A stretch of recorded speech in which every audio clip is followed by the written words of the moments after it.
Одливот на квалификуван кадар, корупцијата, нефункционалната администрација се главните ризици за германските инвеститори во Македонија. 31% од нив не би инвестирале повторно, додека 69% би го сториле тоа. Анкетата за деловната клима на делегацијата на германското стопанство во Македонија покажува дека државата е оценета под просекот во одредени области како борбата против корупцијата, правната сигурност и ефикасноста на јавната администрација.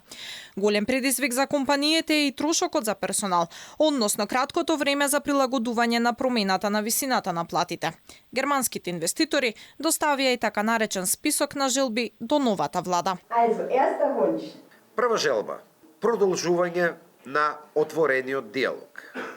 Конструктивна размена, односно консултации со економските тела пред да се носат законски измени, зголемување на ефикасноста во делот на административните процеси, да видиме продолжување и завршување на веќе започнатите инфраструктурни проекти. Споредено со претходната година, само 6% од анкетираните компании ги оценуваат економските перспективи за годинава како подобри, 37% како полоши. 57% од анкетираните ги сметаат како задоволителни.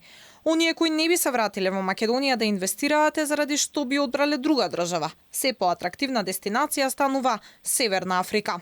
За оние кои остануваат тука, најголемиот проблем е демографската слика. Во Македонија нема кој да работи.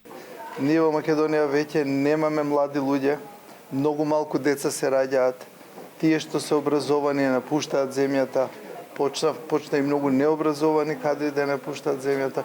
Тој екзодус на луѓе, таа демографска чума, бела чума што ја нарекуваат, тоа мислам дека е најсериозен проблем и нешто што многу брзо ќе мора да се адресира од било која влада во Република Македонија. Во Македонија има повеќе од 200 компании со германски капитал кои вработуваат повеќе од 20.000 вработени.